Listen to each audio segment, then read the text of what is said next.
जल्दी पीरियड्स आ जाए या लेट पीरियड्स आ जाए तो भी ओवेरियन कैंसर का रिस्क रहता है। जी, जल्दी पीरियड शुरू होते हैं और लेट मेनोपॉज होता है, यानी लेट पीरियड्स खत्म होते हैं। जैसे कि 12 साल से भी कम उम्र में लड़कियों को पीरियड्स शुरू हो जाते हैं या 55 साल की उम्र तक भी पीरियड्स चलते रहते हैं, तो उनकी ओवरीज को हार्मोन का एक्सपोजर ज़्यादा होता है। जिसके बच्चे ना हुए या लेट बच्चे होते हैं, जी, उनमें भी ओवेरियन कैंसर का रिस्क ज़्यादा होता है। बिल्कुल ज़्यादा होता है, क्योंकि हमारे प्रेगनेंसी एक प्रोटेक्टिव मैकेनिज्म है। तो अगर आपकी प्रेगनेंसी हो ही नहीं या फिर प्रेगनेंसी के लिए आपको बार बार दवाई देनी पड़ी एग रिलीज़ करने के लिए, तो हम कहते हैं कि ये हमारी बॉडी के लिए हायर रिस्क है। हमारे लाइफस्टाइल में भी कुछ ऐसी चीज़ें होती हैं जो ओवेरियन कैंसर के रिस्क को बढ़ाती हैं। अपने बच्चों को भी या बच्चियों को भी टैल्कम पाउडर यूज़ करते हैं जनान अंगों में, थाइज़ के इनसाइड पे उनको लगता है इससे ड्राइनेस होती है, तो टैल्कम, देयर इज स्टडीज़ कि भाई टैल्कम पाउडर से भी आपका ओवेरियन कैंसर का रिस्क बढ़ जाता है। इरेगुलर पीरियड्स हो रहे हैं तो क्या ये भी साइन हो सकता है? आप पीरियड्स हैवी हो रहे हैं, आपको 3-4-5 दिन बहुत हैवी ब्लीडिंग हो रही है, क्लॉट्स हो रहे हैं, बार बार पैड्स बदल रहे हैं, बहुत सारे पैड्स यूज़ कर रहे हैं, फ्लो बहुत ज़्यादा है, क्लॉट्स बहुत ज़्यादा है, या फिर बहुत जल्दी पीरियड आ रहा है, एवरी 10 to 15 डेज ब्लीडिंग हो जाती है, आपको कोई साइकिल ही नहीं है, इतना इरेगुलर है कि आपको समझ ही नहीं आ रहा कि कैसे हो मैनेज करें, क्या प्रोटेक्शन, तो फिर then this is a time for concern. इसको इग्नोर नहीं करना चाहिए। वजाइनल डिस्चार्ज नॉर्मल है, कब ऐसी अब-नॉर्मलिटीज दिखने लगे कि समझ जाना चाहिए कि ये कैंसर का साइन है? अगर हमें कोई भी ऐसा डिस्चार्ज हो जो अब नॉर्मल हो, स्मेल आए, ट्रीटमेंट ऑफ इन्फेक्शन के बाद भी ठीक नहीं हो रहा हो, अब नॉर्मल कैसे डिटेक्ट करेंगे? कलर येलो हो गया, ग्रीन हो गया, ग्रे हो गया, व्हाइटिश ग्रे हो गया, या उसमें स्मेल आई, फिशी ओडर, मछली की स्मेल, या फिर दूध जैसा, कर्ड लाइक, दही जैसा, फंगल इन्फेक्शंस को डिनोट करता है। ग्रेइश होता है तो बैक्टीरियल वेजिनोसिस, अलग अलग तरह के बैक्टीरियल इन्फेक्शंस होते हैं। ग्रीन होता है तो trichomonas which is another bacterial infection. और अगर बिल्कुल क्लियर, प्रोफिलेंट, नो स्मेल, पूरे टाइम ही आता रहता है, इर्रिस्पेक्टिव ऑफ आप साइकिल के कौन से पार्ट में हैं, तो वो होता है क्वेरी अ साइन ऑफ। और जिसको बार बार यूरिन पास करने की अर्ज हो रही है बिना बहुत ज़्यादा पानी पिए या कोई लिक्विड इनटेक किए, ये भी साइन हो सकता है? हो सकता है, क्योंकि अगर आपके पेट में कोई गांठ है, जिसको महिलाएं अक्सर इग्नोर कर देती हैं, कोई गांठ होती है जो ब्लैडर पे प्रेशर कर रही है। अच्छा। यानी आपके पेशाब की थैली को प्रेस कर रही है, जिसकी वजह से आपके पेशाब की थैली की मसल्स काम ज़्यादा नहीं कर रही है, वो थोड़ा सा यूरिन में ही ब्लैडर भर जाता है, वो पुश होने लगता है, फिर वो यूरिन पास करने की अर्ज होती है। हमें कुछ ऐसी चीज़ें खानी चाहिए जो ओवेरियन कैंसर के रिस्क को कम कर सकती है? तो देखिए, कम करने वाला तो बहुत सिंपल है, पानी अच्छा पीना है, कलर ऑन द प्लेट का मतलब है सारी हरी सब्जियाँ, एंटीऑक्सीडेंट्स, जैसे आप टमाटर खाएं, गाजर खाएं, सारी सैलड्स, है ना, रॉ चीज़ें आप जितनी खाएंगे उतना आप।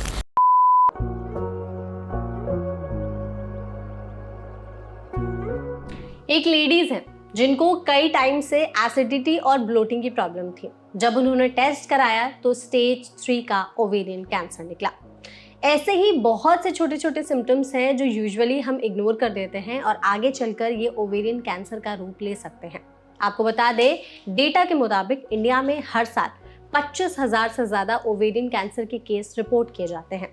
हालांकि अगर समय रहते इसे डिटेक्ट कर लिया जाए तो सर्वाइवल रेट 94% तक होता है, लेकिन अगर समय रहते इसे डिटेक्ट ना किया जाए तो सर्वाइवल रेट 10% से भी ज़्यादा कम हो सकता है। ऐसे में हमारे लिए जानना ज़रूरी है कि आखिर ये किन लेडीज़ को ये ज़्यादा अफेक्ट करता है, कौन इस प्रॉब्लम से ज़्यादा जूझती हैं और क्या इसके सिम्टम्स होते हैं, कॉजेज होते हैं, ट्रीटमेंट ऑप्शंस क्या अवेलेबल है आज के टाइम पर। इसी टॉपिक पर अच्छे से डिस्कस करने के लिए हमारे साथ एनमिटी लाइफ के हेल्थ पॉडकास्ट में जुड़ी हैं डॉक्टर स्वास्थी, जो कि डायरेक्टर हैं surgical oncology gynaecology max super speciality hospital Vaishali में। तो डॉक्टर, सबसे पहले इस सेशन में आपका बहुत बहुत स्वागत है। धन्यवाद।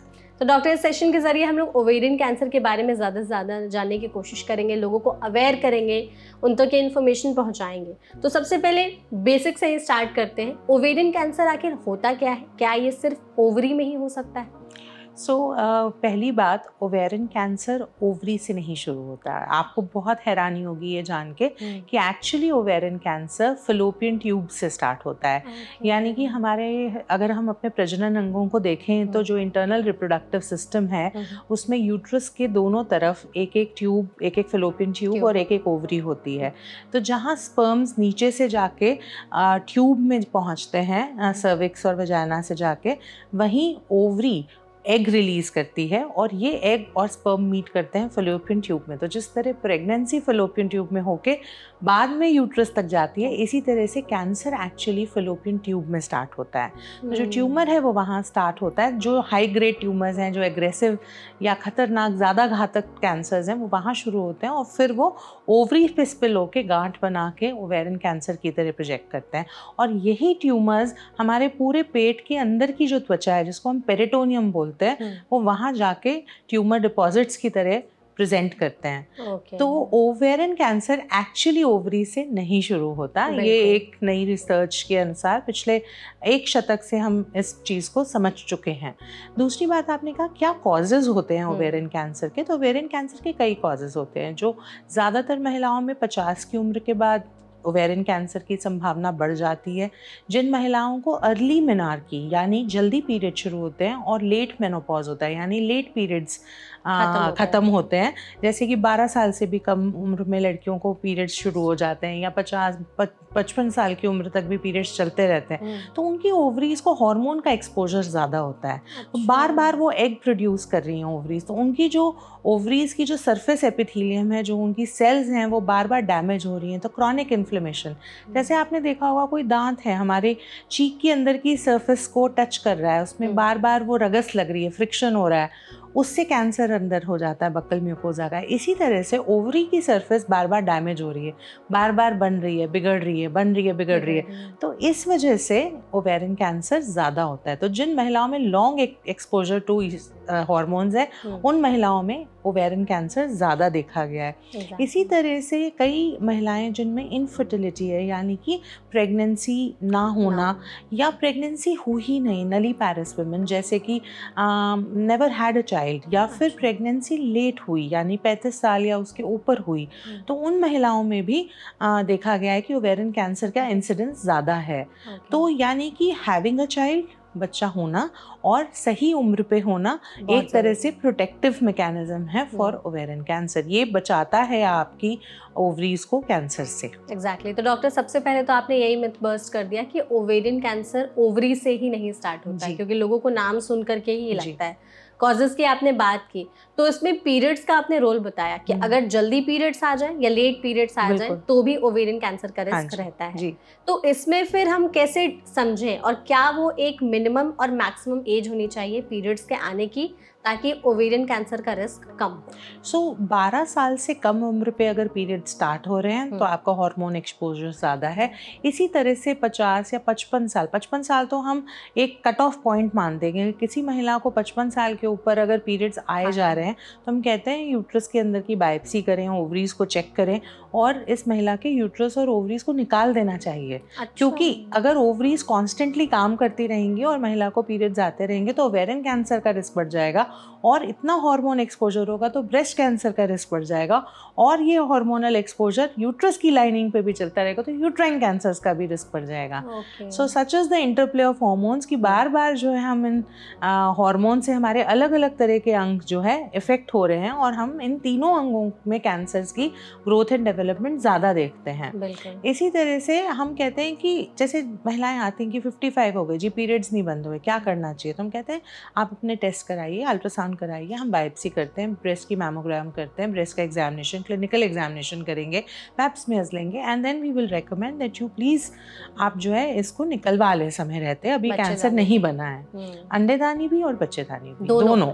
अच्छा, ओके। हम नहीं चाहते कि इसके बाद उनको और हार्मोन से एक्सपोज हो उनका सिस्टम। एग्जैक्टली। तो पीरियड्स का रोल काफी ज्यादा बहुत ज्यादा है। और आपने जैसे यहाँ कहा कि ओवेरियन कैंसर बाकी बॉडी ऑर्गन्स में भी फैल करके ब्रेस्ट कैंसर या यूटेरस कैंसर बन सकता है, तो क्या ओवेरियन कैंसर बाकी बॉडी ऑर्गन्स में भी फैलता है अगर समय रहते डिटेक्ट ना किया जाए? कैंसर होता क्या है, एक सेल दो सेल बनाती है, 2 4 4 16 16 64।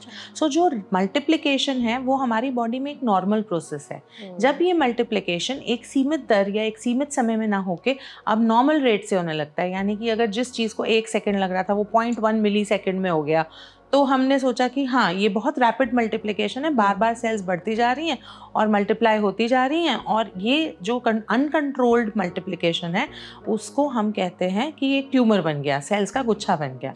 अब वो सेल्स का गुच्छा जहाँ बना वो वहाँ से शरीर के किसी भी भाग में अगर वो सेल्स जाने की क्षमता रखती हैं तो ये कैंसर है। करेक्ट, ठीक है। तो हम कहते हैं बिनाइन या कैंसरस, बिनाइन या मेलिग्नेंट। बिनाइन यानी कि जो ट्यूमर वहीं है, जैसे लाइपोमा है, फैट की सेल्स हैं, फैट में मल्टीप्लाई हुई, वहीं पे गुच्छा बना दिया, गांठ बन गई, निकल गया, ठीक हो गया।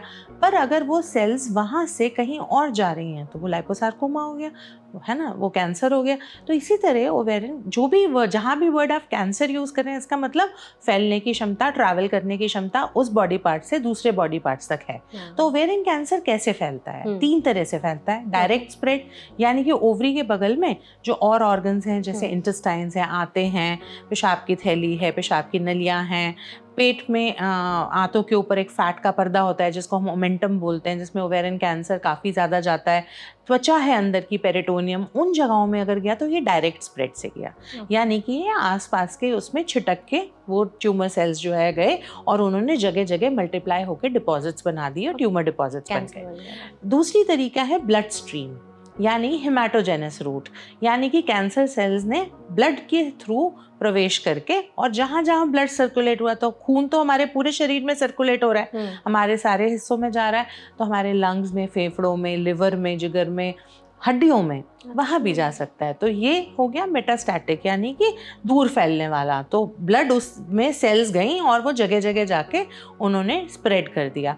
तीसरा होता है लिम्फेटिक स्प्रेड, यानी कि हर ऑर्गन में जहाँ जहाँ ब्लड वेसल्स जाती हैं उनके साथ छोटी छोटी गांठें होती हैं जिनको लिम्फ नोड्स बोलते हैं। वो लिम्फ नोड्स आपस में लिम्फेटिक चैनल से कनेक्टेड होते हैं। अच्छा। तो ये अगर लिम्फ नोड्स के थ्रू कैंसर सेल्स ट्रैवल हुई तो वो जिस भी, जैसे ब्रेस्ट कैंसर में बगल की लिम्फ नोड्स, एक्जिला की लिम्फ नोड्स इन्वॉल्व होती हैं, इसी तरह ओवेरियन कैंसर में पेट के अंदर की पेल्विक और पैरायोटिक लिम्फ नोड्स इन्वॉल्व होती हैं। वो वहाँ से ट्रैवल करते करते उनमें जाके और शरीर के किसी भी लिम्फ नोडल हिस्से में जा सकता है, बगल में जा सकता है, गले के लिम्फ नोड्स में जा सकता है, चेस्ट के लिम्फ नोड्स में जा सकता है, कहीं भी जा सकता है। तो इस तरह के 3 स्प्रेड्स हम हर कैंसर में देखते हैं। ओवेरियन कैंसर भी उससे कोई अलग नहीं है। एग्जैक्टली। अच्छा डॉक्टर, आपने यहाँ पर एक बात कही थी कि जिसके बच्चे ना हुए या लेट बच्चे होते हैं, उनमें भी ओवेरियन कैंसर का रिस्क ज़्यादा होता है? बिल्कुल ज़्यादा होता है, क्योंकि हमारे प्रेगनेंसी एक प्रोटेक्टिव मैकेनिज्म है, यानी प्रेगनेंसी में औरत के शरीर में कुछ ऐसे हार्मोन्स ओवरी रिलीज करती है, जैसे प्रोजेस्टेरॉन हार्मोन, जो कि बहुत प्रोटेक्टिव है अगेंस्ट कैंसर। तो अगर आपकी प्रेगनेंसी हो ही नहीं, या फिर प्रेगनेंसी के लिए आपको बार बार दवाई देनी पड़ी एग रिलीज करने के लिए, तो हम कहते हैं कि ये हमारी बॉडी के लिए हायर रिस्क है as compared to other people. तो जैसे जो लोग जिनमें ऑलरेडी फर्टिलिटी इश्यूज हैं या फिर जो IVF जैसे ट्रीटमेंट्स वगैरह ले रहे हैं, उनमें भी रिस्क है? अगर बहुत ज़्यादा लंबे समय तक इनफर्टिलिटी ट्रीटमेंट्स दिए जाएं, 6 से 12 महीने एक्सेप्टेबल माना जाता है, पर अगर 3-4 साल तक लगातार आप कॉन्स्टेंटली ओवरीज को स्टिमुलेट करते रहें और दवाइयाँ दे दे के उनमें एग प्रोड्यूस करते रहें, तो वही बात है कि उनकी एपिथीलियम में डैमेज होगा, सरफेस डैमेज होता रहेगा, कॉन्स्टेंट इरिटेशन होती रहेगी, और उस क्रॉनिक इन्फ्लेमेशन से कहीं ना कहीं कैंसर्स डेवलप हो सकते हैं। ओके। और जो लोग जैसे ओरल कॉन्ट्रासेप्टिव पिल्स ज़्यादा खाते हैं प्रेगनेंसी रोकने के लिए, उसमें बेनिफिट होता है, क्योंकि ओरल कॉन्ट्रासेप्टिव्स क्या करती हैं, आपकी ओवरी को एग रिलीज करने से रोकती हैं। तो जो डैमेज हर महीने आपकी नेचुरल फिजियोलॉजिकल डैमेज आपकी ओवरी में सरफेस पे हो रहा है, वो उसको प्रोटेक्ट कर लेती हैं। तो अगर ओरल कॉन्ट्रासेप्टिव पिल्स आप लेते हैं तो definitely it is a protective thing for ovarian cancer. But hormone कोई भी, देखिए कोई भी चीज़ आप लेंगे तो एक जगह वो फायदा करेगी, दूसरी जगह रिस्क बढ़ा देगी, तो ब्रेस्ट पे रिस्क बढ़ा देगी। अच्छा। तो इस लंबे समय तक लें, तो इसीलिए हम हार्मोन हॉलीडे का कॉन्सेप्ट देते हैं। हम कहते हैं 12 महीने में 11 महीने अगर हमने हार्मोन दिए तो 1, 2, 3 महीने हम हार्मोन से ऑफ कर देंगे सिस्टम, यानी कोई हार्मोन नहीं देंगे, महिला के अपने हार्मोन्स को काम करने देंगे। That is very important. Exactly. तो डॉक्टर जैसे आपने प्रेगनेंसी की बात जी। की, पीरियड्स की बात जी। की, इसके अलावा हमारे लाइफस्टाइल में भी कुछ ऐसी चीजें होती हैं जो ओवेरियन कैंसर के रिस्क को बढ़ाती हैं? सो जैसे कई बार महिलाओं को आदत होती है, वो अपने बच्चों को भी या बच्चियों को भी टैल्कम पाउडर यूज़ यूज करते हैं जनान अंगों में, थाइज़ के इन साइड पे उनको लगता है इससे ड्राइनेस होती है। तो टैल्कम, देयर इज़ स्टडीज़ कि भाई टैल्कम पाउडर से भी आपका ओवेरियन कैंसर का रिस्क बढ़ जाता है। ओके। ऐसी कई स्टडीज़ हैं, लिटरेचर में ये एविडेंस है कि टैल्कम पाउडर नहीं यूज़ करना चाहिए। तो जब भी हम किसी महिला को एग्जामिन करते हैं, हम देखते हैं, उनको ज़रूर बताते हैं कि प्लीज़ आप टैल्कम पाउडर ना लगाएं। और ड्राई रहने के और भी तरीके हैं, आप बिल्कुल। अपने आप को एयर ड्राई करें बिफोर यू वियर क्लोथ्स। तो ये बहुत ज़रूरी है कि टैल्कम पाउडर ना लगाया जाए। टैल्कम पाउडर से भी होता है जी। ओवेरियन कैंसर का रिस्क। जी। और जो लोग महिलाएं ज्यादा एज की होती हैं, क्या सिर्फ उन्हें ओवेरियन कैंसर का रिस्क नहीं, होता है या कम एज वाले भी? कम एज वालों में भी होता है, जैसे यंग अडल्ट हैं, एडोलेसेंट्स हैं। 7 साल के मैंने 4 साल की बच्ची को भी ऑपरेट किया हुआ है 4 साल की बच्ची को जी, ओवेरियन जिनको कैंसर? ओवेरियन कैंसर है। तो हम ये समझते हैं कि ओवेरियन कैंसर अलग अलग तरह की सेल्स की प्रोलिफरेशन से होता है। तो कुछ सेल्स में कुछ ट्यूमर्स होते हैं, जर्म सेल ट्यूमर्स, जो जर्म सेल ओवेरियन ट्यूमर्स, जैसे जब हमारी शरीर पनप रहा होता है, डेवलप हो रहा होता है, जब हम अपनी माँ के पेट में होते हैं, तब वो कुछ सेल्स होती हैं जो उसी तरह से बनती हैं, और उनकी प्रोलिफरेशन में अगर कोई तेज़ी आ जाए तो उन ट्यूमर्स को हम जर्म सेल ट्यूमर्स कहते हैं। इसीलिए वो छोटे बच्चों में, छोटी बच्चियों में 3 से 5, 7, 10, 12, 18 साल तक हम इन ट्यूमर्स को देखते हैं, है ना। और इन ट्यूमर्स का प्रोग्नोसिस यानी कि आउटकम बड़ा अच्छा होता है। अगर हम सही समय पे इनको पकड़ लें, इनको ट्रीट कर लें, तो आगे इनकी शादी में या पीरियड्स में या उसमें हम कोई भी विघ्न नहीं आएगा। आप फर्टिलिटी प्रिजर्व कर सकते हैं इन बच्चों की, और बड़ा अच्छा आउटकम होता है। बच्चों की तो हीलिंग पावर बड़ी अच्छी होती है, तो they heal very well, but they have to be, एक तरफ से टाइमली हम पकड़ लें। अर्ली डिटेक्शन ही हमेशा बहुत क्रिटिकल होता है। और ओवेरियन कैंसर का मसला ही सारा ये है कि कैंसर जो है लेट डिटेक्ट होता है। अधिकांशतर महिलाएं, जैसे आपने बताया, स्टेज 3 या स्टेज 4 में आती हैं, जब तक कैंसर या तो पेट के अंदर या पेट के बाहर फेफड़ों में प्लूरल फ्लूइड कहीं ना कहीं फैल चुका होता है। और वो सब इसलिए क्योंकि हमारे पास वेग सिम्टम्स हैं। महिलाओं को पता ही नहीं चलता कि हमको कब जाना है, कब अपना चेकअप कराना है। बिल्कुल, सिम्टम्स डिस्कस करेंगे, लेकिन डॉक्टर ये जो 4 साल की बच्ची का आपने बताया केस, तो उसको तो ना पीरियड शुरू हुए, ना तो वो प्रेग्नेंट हुई, ना लेट प्रेगनेंसी। फिर उस 4 साल की बच्ची में ओवेरियन कैंसर का कहाँ से? तो वो एम्ब्रियोलॉजिकली हुआ। जब बच्चा डेवलप हो रहा होता है, तब उसमें सेल्स डिफरेंशिएट होती हैं। अच्छा। जो हम अक्वायर करते हैं वो सेल्स अपने पेरेंट्स से, और वो जर्म सेल्स होती हैं, इसीलिए इसको जर्म सेल ट्यूमर कहा जाता है। तो जर्म सेल्स जब डिफरेंशिएट बहुत तेज़ी से करती हैं, तो वो ओवरी में गांठें बना देती हैं, और वो कई बार जो है इमेच्योर टेराटोमास होते हैं, अलग अलग तरह के ट्यूमर्स होते हैं उसमें, तो वो यंग बच्चों में मिलते हैं। ओके, तो 4 साल होते कैंसरस हैं, बट वो अगर सही से ट्रीट हो जाए, they respond to treatment very well, बहुत अच्छा ट्रीटमेंट रिस्पॉन्स आता है। ओके, तो जो 4 साल की बच्ची का आपने ट्रीटमेंट किया, उसमें फिर कैसे पता चला कि उसे ओवेरियन कैंसर था? पेट में सूजन महसूस हुई, पेट फूलने लगा, तो मदर ने नोटिस किया, वाइल बच्चा प्ले कर रहा है या कुछ कर रहा है, तो कि पेट बढ़ रहा है, तो फिर उनको वो अपने पीडियाट्रिशियन के पास लेके गए, बच्चों के डॉक्टर जो उनके रेगुलर चेकअप्स करते थे। तो उन्होंने अल्ट्रासाउंड कराया, अल्ट्रासाउंड में पता हुआ गांठ है। फिर उन्होंने कहा कि आप ऑन्कोलॉजिस्ट को दिखाएं, फिर मेरे पास आए, फिर हमने उनको देखा, उनका सर्जरी किया। एक साइड की ओवरी में 6 सेंटीमीटर की गांठ थी, उसको हमने जी मतलब एक बड़े ऑरेंज से भी थोड़ी सी बड़ी, और फिर हमने उस साइड की ट्यूब ओवरी को निकाला, उसको फ्रोजन सेक्शन के लिए भेजा। फ्रोजन सेक्शन एक ऐसी टेक्निक है जिसमें आप ऑपरेशन के दौरान पता चला सकते हैं कि कैंसर है या नहीं। अच्छा। और उसमें कैंसर आया, हमने उनके यूट्रस और दूसरी ओवरी जो बिल्कुल नॉर्मल थे उसको प्रिजर्व किया, उसको नहीं निकाला, और बिना कोई डैमेज करते हुए सारी जगहों से बायोप्सी करी, स्टेजिंग करी, और बच्चे को आगे कीमोथेरेपी की भी ज़रूरत नहीं पड़ी, and that girl is doing very well. Okay, तो ओवरीज को निकालने के बाद प्रेगनेंसी पॉसिबल है? सो ओवरीज को अगर हम निकाल लें तो प्रेगनेंसी पॉसिबल है, अगर हमने निकालने से पहले हमने एग्स को प्रिजर्व किया है। अच्छा। हम यूजुअली महिलाओं की जब प्रोफाइलैक्टिक सर्जरीज करते हैं तो हम उनको चाइल्ड बेयरिंग और वो अलाउ करते हैं। हम कहते हैं आप कर लीजिए अपनी फैमिली कंप्लीट, 35 से 40 इयर्स के बीच में हम आपकी ये सर्जरी करेंगे, तब तक आपकी चाइल्ड बेयरिंग हो जाएगी, बच्चा हो जाएगा, आपने फीडिंग करनी है, ब्रेस्ट फीडिंग कंप्लीट हो जाएगी, फिर हम ये करेंगे। तो उस टाइम पे बच्चे पर कोई असर पड़ता है फिर?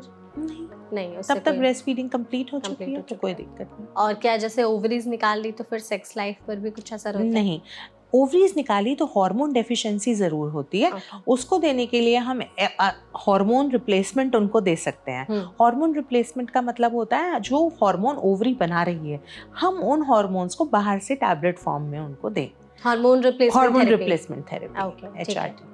तो डॉक्टर अभी तो हम लोग जैसे कॉजेज वगैरह की बात जी। कर रहे थे, सिम्टम्स पर आते हैं जो जी। यूजुअली लोग इग्नोर कर देते हैं। जी। हमारे पास लिस्ट ऑफ कुछ सिम्टम्स हैं, क्या ये ओवेरियन, ओवेरियन कैंसर का एक साइन हो सकता है या नहीं? बिल्कुल। सबसे पहले है ब्लोटिंग और बैक पेन कांस्टेंट रह रहा है, तो क्या ये एक ओवेरियन कैंसर का बिल्कुल साइन हो है? सकता है।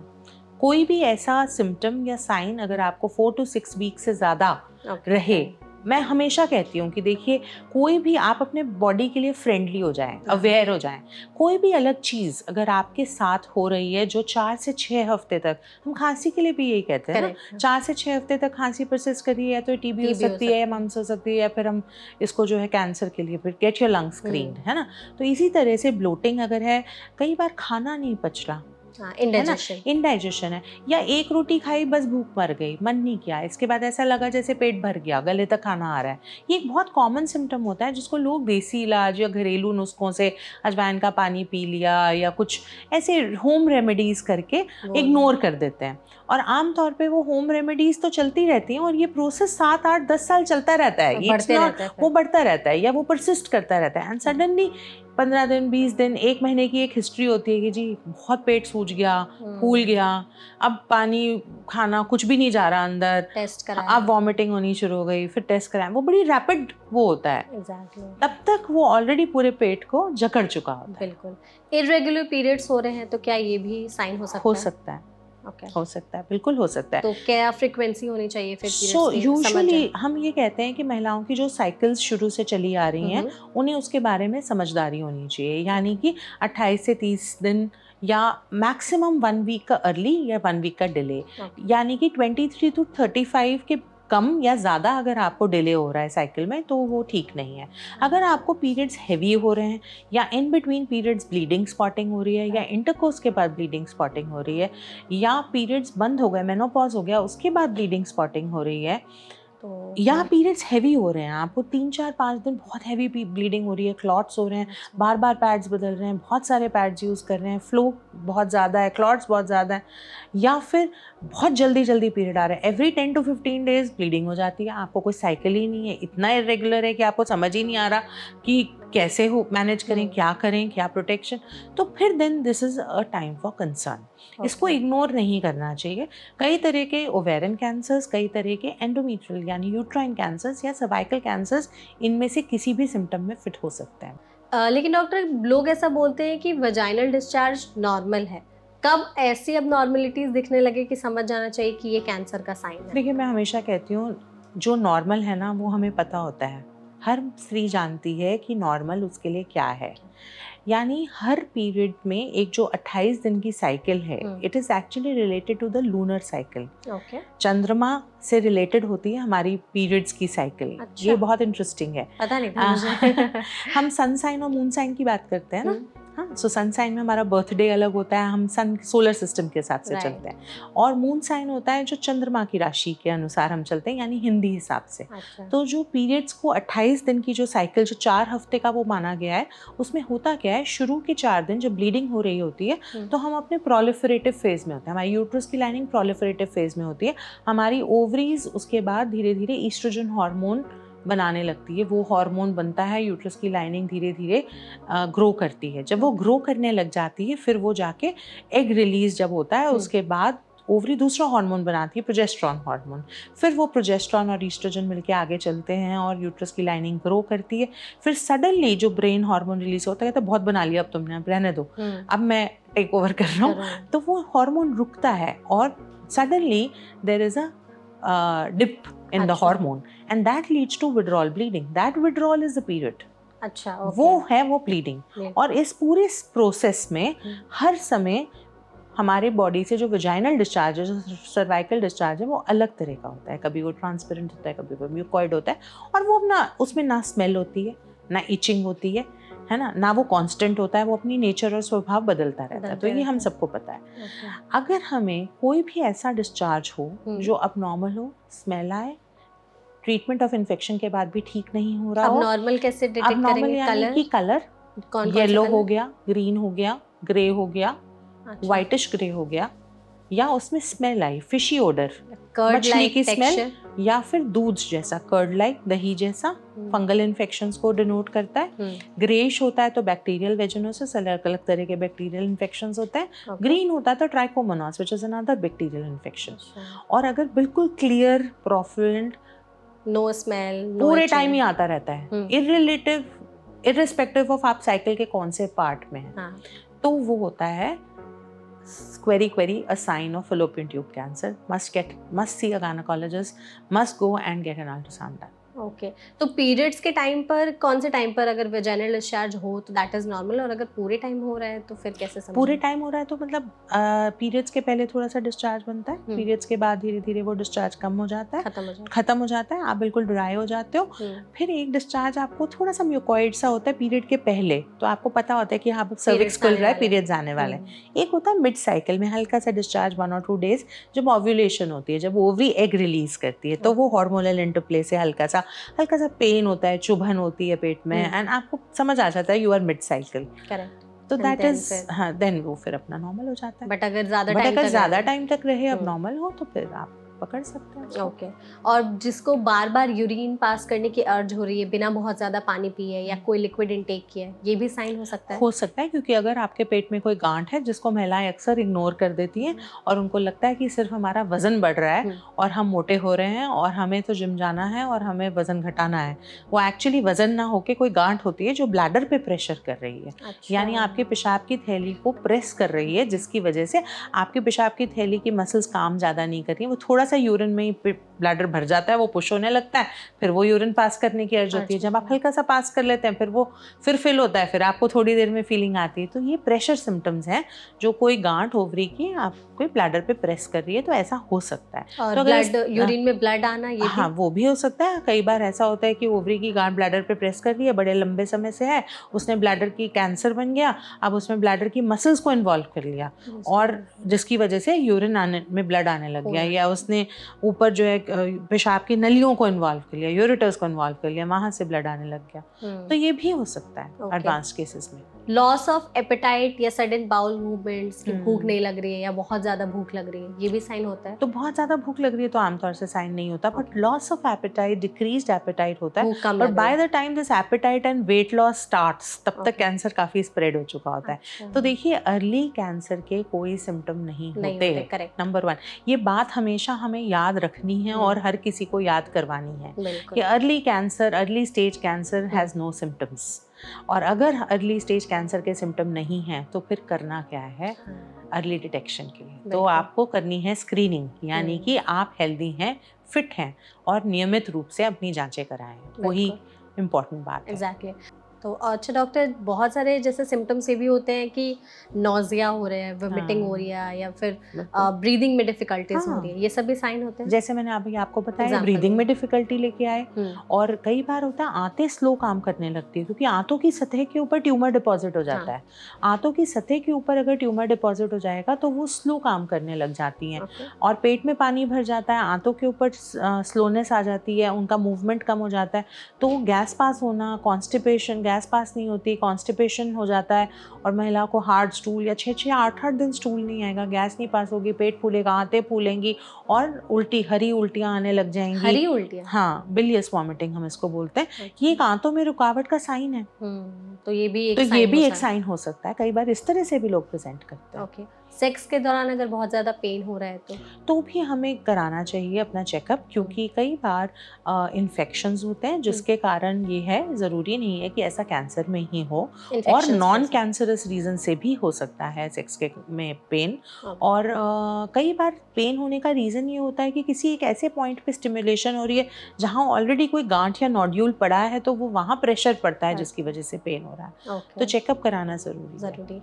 अगर लेग्स में स्वेलिंग हो गई है या बहुत ज्यादा पेन या क्रैम्प्स हो रहे हैं, ये भी साइन होता है। कई बार हम बोलते हैं डीवीटी यानी डीप वेनस थ्रोम्बोसिस। जैसे मैंने आपको बताया कि कुछ कैंसर्स लिम्फ नोड्स के थ्रू स्प्रेड करें, लिम्फेटिक स्प्रेड होता है।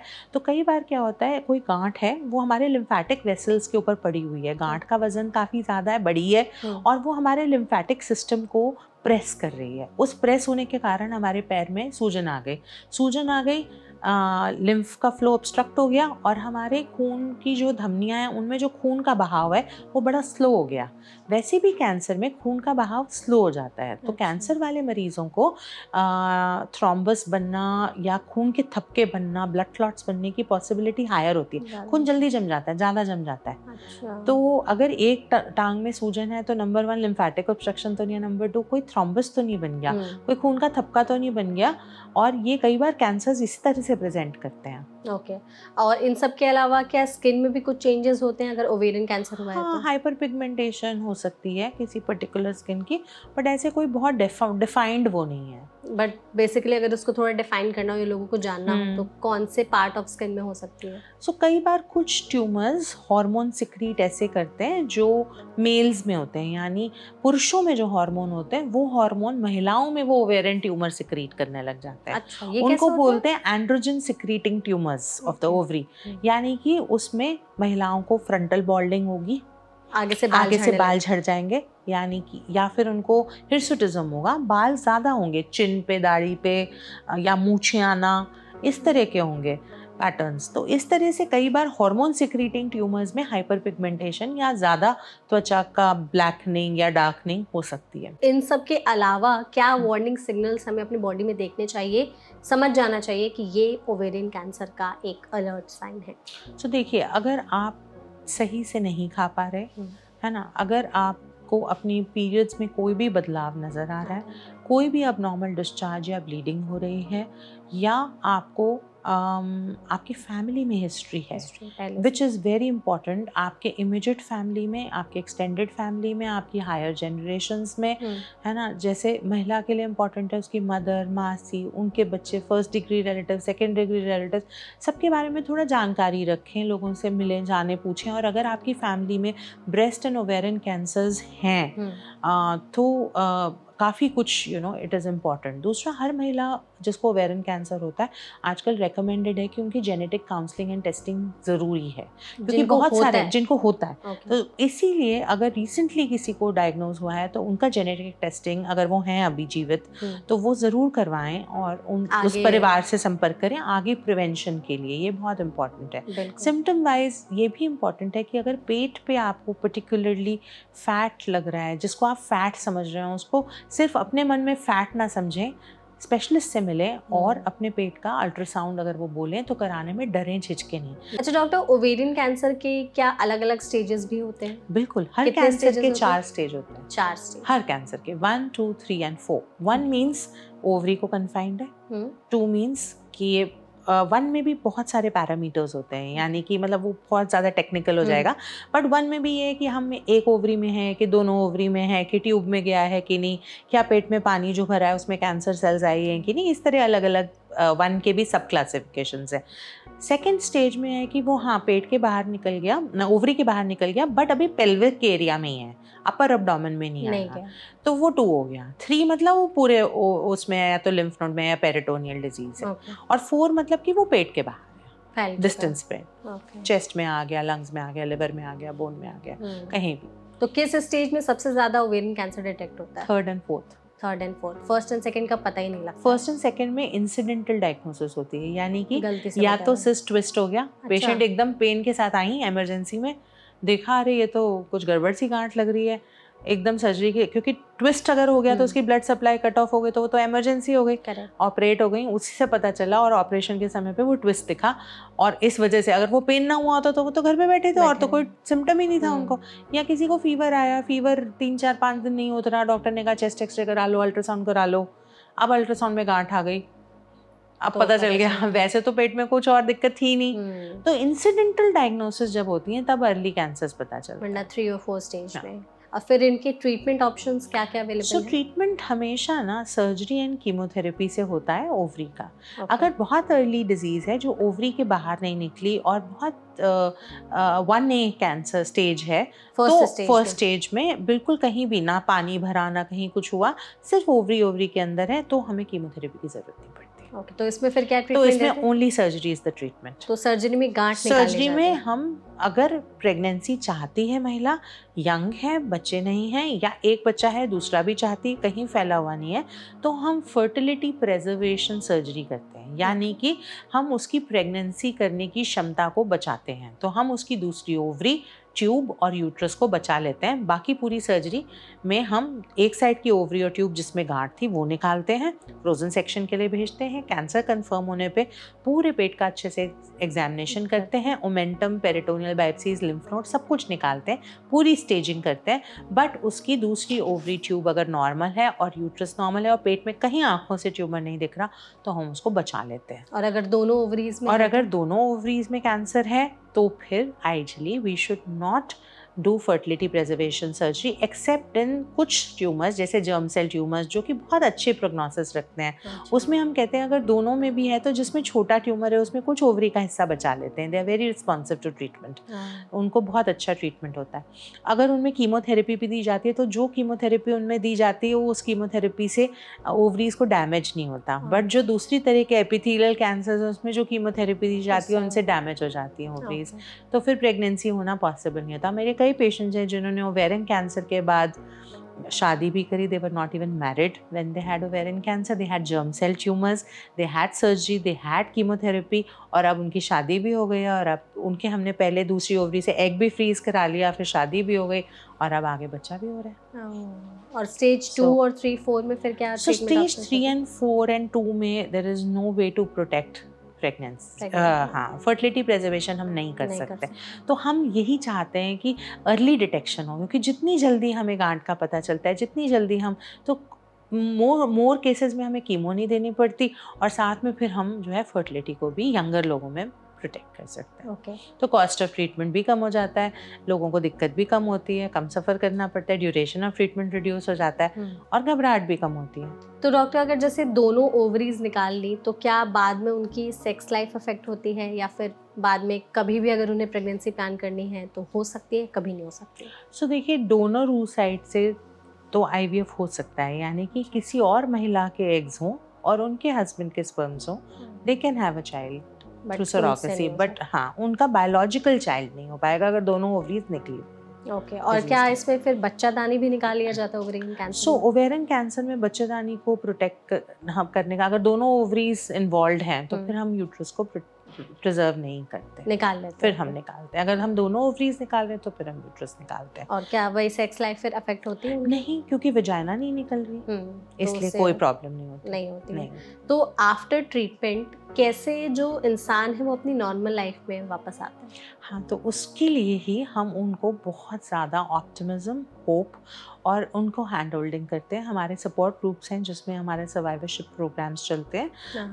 मेरा सपोर्ट ग्रुप है जिसमें हम मैक्स वैशाली में हम उनको रेगुलरली बुलाते हैं और उनको काफ़ी सारी जानकारी देते हैं। वो एक दूसरे से मिलते हैं, आपको यकीन नहीं आएगा, मेरे पेशेंट्स जितने भी, अब हम उनको पेशेंट्स नहीं बोलते, हम उनको चैम्पियंस बोलते हैं। हमको कहते हैं इन्होंने कैंसर पे विजय प्राप्त किया, अब ये चैम्पियन हो गए हैं। और वो सब चैम्पियंस अपने अपने प्रोफेशनल लाइव्स में से, और कई लोग तो होम मेकर्स होते हैं और उनके अंदर कोई, देखिए हर इंसान में कोई ना कोई पॉजिटिविटी है, कोई ना कोई खूबी है। तो मेरी एक पेशेंट थी, मेरी एक चैम्पियन है एक्चुअली, जो बहुत अच्छा अचार बनाती थी। तो अपने ट्रीटमेंट कंप्लीशन पे उन्होंने मुझे अपना बना हुआ अचार खिलाया। तो मैंने कहा आपके हाथों में तो जादू है, आप इसको क्यों नहीं एज अ ब्रांड लॉन्च करती? She comes from a very good business family, they have lots of businesses running around. तो वो कहती हैं कि क्या बात कर रही हैं डॉक्टर, अब बताइए आप अचार का भी बिजनेस करेंगे? हम तो ऐसा ही शौकियाना घर पे बनाते हैं, हम कहाँ अचार का बिजनेस करेंगे? तो मैंने कहा नहीं, आप करिए, इसको लॉन्च करिए। तो हमारे पिछले सपोर्ट ग्रुप में उन्होंने, उनके घर का नाम है टिंकू। अच्छा। तो टिंकू पिकल्स के नाम से उन्होंने उसको लॉन्च किया है। एंड आई एम श्योर अगर आपको कभी मौका मिले तो आप आइए हमारे सपोर्ट ग्रुप में। मैं आपको और आपकी पूरी टीम को इनवाइट करती हूँ वहाँ आने के लिए। आप देखिए उनका जो जज्बा है और जिस जज्बे के साथ वो ये कर रहे हैं। और अभी हमारा अगला सपोर्ट ग्रुप है 26 जुलाई को, अगले दिन तीज है, सब चैम्पियंस हमारे तीज मनाएंगे, झूला झूलेंगे, पूरा घेवर वेवर बिल्कुल एकदम तीज का माहौल होगा। और उसमें हमारे 2 चैम्पियंस अपने और सेगमेंट्स लॉन्च करेंगे। एक करेंगी आम पन्ना, वो बहुत अच्छा आम पन्ना बनाती हैं, तो कहती हैं डॉक्टर साहब मैं आम पन्ना बनाऊंगी, और दूसरी बनाती है सिल्क के बैंगल्स। अच्छा, सो वो तीज पे दोनों चीज़ें लॉन्च होंगी। ब्यूटीफुल। तो ऐसे ही जीता है इंसान, जब नई Exactly. ज़िंदगी जीता है तो नए जोश के साथ जीता है, नई उमंग के साथ जीता है, और ये तो खुदा की नियामत है जो इंसान को उसने एक नई ज़िंदगी दे दी। एग्जैक्टली। अच्छा डॉक्टर, आपने जब इतनी सारी बातें की, बताई सारी चीज़ें, ट्रीटमेंट के बाद भी क्या ओवेरियन कैंसर दोबारा वापस आ सकता है? बिल्कुल वापस आ सकता है, और कितने परसेंट इसीलिए चांसेस हैं? क्या फिर रिस्क फैक्टर्स होते हैं? रिकरेंस के चांसेस ये होते हैं कि उनका टाइप ऑफ ट्यूमर क्या था, अच्छा, यानी कि उनका टाइप ऑफ ट्यूमर क्या है, अग्रेसिव वाला है, स्लो फैलने वाला है, तेज़ी से फैलने वाला है, और दूसरी बात ये कि उनका स्टेज ऑफ डायग्नोसिस क्या था, stage of disease at time of diagnosis, ये बहुत इंपॉर्टेंट है। तो किसका अगर रिस्क ज़्यादा अर्ली रहता है? डिटेक्शन, जैसे आपने खुद ही कहा कि अगर अर्ली डिटेक्ट होता है कैंसर स्टेज 1 या 2 में, तो सर्वाइवल रेट्स हमारे 94 to 97% है स्टेज 1 के। हम कंप्लीट क्योर की बात करते हैं, हम कहते हैं इन महिलाओं ने अगर 2 साल निकाल लिए तो chances of recurrence become quite rare. अच्छा, दूसरी बात ये ध्यान में रखना है कि ट्यूमर बायोलॉजी ना कभी भी बदलती है। जैसे आज हमें एक लो रिस्क कैंसर है, आगे के 8-10 साल बाद हमारी बॉडी में कोई और म्यूटेशन भी हो सकती है, तो वो हाई रिस्क जो ट्रिगर कर सकती है, जिससे एक हाई रिस्क कैंसर डेवलप हो सकता है। तो इसीलिए हम अपने सारे चैम्पियंस को क्लोज फॉलोअप में रखते हैं। शुरू में 3-3 महीने 2 साल के लिए वो फॉलोअप में आते हैं, फिर फर्स्ट 2 इयर्स बाद हम थोड़ा रिलैक्सेशन देते हैं, हम कहते हैं 6 मंथ्स में आइए, फिर 5 इयर्स बाद हम एवरी ईयर बुलाते हैं। हमारे कई पेशेंट्स को अगर पूरा अच्छा कंप्लीट ट्रीटमेंट लेने के बाद, कई को 9 साल बाद, कई को 7 साल बाद कैंसर आया, और कई लोगों को 6 मंथ्स 1 ईयर में भी आ सकता है। अच्छा, अगर वो स्टेज 4 में ही डायग्नोज हुए, जब ऑलरेडी पूरी बॉडी के हिस्सों में कैंसर फैला हुआ था। तो देखिए एक स्पेक्ट्रम है, आपकी जर्नी यहाँ से शुरू हुई, कैंसर स्टार्ट हुआ या डिटेक्ट हुआ, या यहाँ तक। तो अब हम यहाँ डायग्नोज कर रहे हैं या यहाँ डायग्नोज कर रहे हैं, आपकी जर्नी वैसे ही होगी। तो आप जितनी जल्दी डायग्नोज करेंगे, आप आगे का समय उतना ही अच्छा, निडरता से, ज़्यादा सुकून से बिता पाएंगे। Early detection, but follow up सबके लिए वही रहेगा, वही। लास्ट डॉक्टर, मेरा सवाल ये रहेगा कि कुछ ऐसी डाइट वाली चीज़ें जो हम खा रहे हैं जो ओवेरियन कैंसर का रिस्क बढ़ाती हैं, या हमें कुछ ऐसी चीज़ें खानी चाहिए जो ओवेरियन कैंसर के रिस्क को कम कर सकती है? सो देखिए, कम करने वाला तो बहुत सिंपल है, पानी अच्छा पीना है। कलर ऑन द प्लेट का मतलब है सारी हरी सब्जियाँ, एंटीऑक्सीडेंट्स, जैसे आप टमाटर खाएं, गाजर खाएं, सारी सैलड्स, है ना, रॉ चीज़ें आप जितनी खाएंगे उतना आपको अच्छा होगा। क्या नहीं खाना, अल्कोहल नहीं है, स्मोकिंग नहीं है, हाई फैट डाइट यानी कि, और बहुत सारा non vegetarian, lot of red meat और इस तरह की चीज़ें जब आप खाते हैं, मैदा, तो हाँ, रिफाइंड फ्लावर्स जैसे मैदा हुआ, ये हुआ, आप कोशिश करें कि आप वीट्स, मिलेट्स या फिर कॉम्प्लेक्स कार्बोहाइड्रेट्स, ओट्स, पोहास, इन सारी चीज़ों को अपनाएं। कोशिश ये करें कि होम कुक्ड फूड खाएं, ज़्यादा बाहर का सामान ना खाएं। मजबूरी है तो ठीक है, हम सभी कुछ ना किसी मजबूरी में बंधे होते हैं, बट कोशिश ये करें कि स्वयं खाना बनाएं और खुद बना के उसको हाइजीनिक तरह से बनाएं, हाइजीनिक तरह से उसको कंज्यूम करें। Eating outside should not be a ritual, वो रिचुअल नहीं होना चाहिए। कभी कभार हो गया, आप बाहर गए, आपने एंजॉय किया, पार्टी की, आ गए, दैट इज डूएबल, बट उसको एक डेली फीचर अपने डाइट का नहीं बनाएंगे। हम तो बाहर का ही खाएंगे, हम तो बनाएंगे नहीं। तो पहले हमारे घर में हमारे स्ट्रक्चर्स ऐसे होते थे कि बाहर का खाना मिलता भी नहीं था इतना, और हम घर में ही बनाते थे, घर में ही बनता था, जो बनता था वो खा लिया जाता था बिना नाज नखरे के। अभी क्या होता है कि ये नहीं खाना, वो नहीं खाना, हम तो ऑर्डर कर लेंगे, हम तो मंगा लेंगे, उस सब चक्कर में हम जंक फूड बहुत खाने लग गए हैं, तो वो अवॉइड करना बहुत ज़रूरी है। बिल्कुल। तो thank you so much doctor. I think इस पॉडकास्ट में आपने ओवेरियन कैंसर के बारे में हर एस्पेक्ट पर बहुत ही विस्तार से बात की, हमें सिम्टम्स, ट्रीटमेंट, कॉजेज़ बताया, क्या रिस्क फैक्टर्स हो सकते हैं, उन सब के बारे में बताया। और आई गेस आपके जितने चैम्पियंस हैं वो अच्छे रहें अपनी लाइफ में, और जो भी लेडीज़ या फैमिली मेम्बर्स इस पॉडकास्ट को देख रहे हैं, या जो भी ऑडियंस इस पॉडकास्ट को देख रहे हैं, उन्हें ओवेरियन कैंसर से रिलेटेड सारी जानकारी मिल गई होगी। उसके बावजूद भी अगर आपके मन में कोई सवाल है तो आप कमेंट सेक्शन में हमसे पूछ सकते हैं। एंड आई होप डॉक्टर आपने इस सेशन को एंजॉय किया होगा। बिल्कुल, बहुत एंजॉय किया। Thank you so much. Thank you so much इस प्लेटफॉर्म पर आप हमारे साथ जुड़ी। Thank you so much audience इस वीडियो को देखने के लिए। इसे लाइक और शेयर जरूर करिएगा। कमेंट सेक्शन में अपना फीडबैक देना मत भूलिएगा। तब तक के लिए देखते रहिए एनडीटी लाइव। Thank you.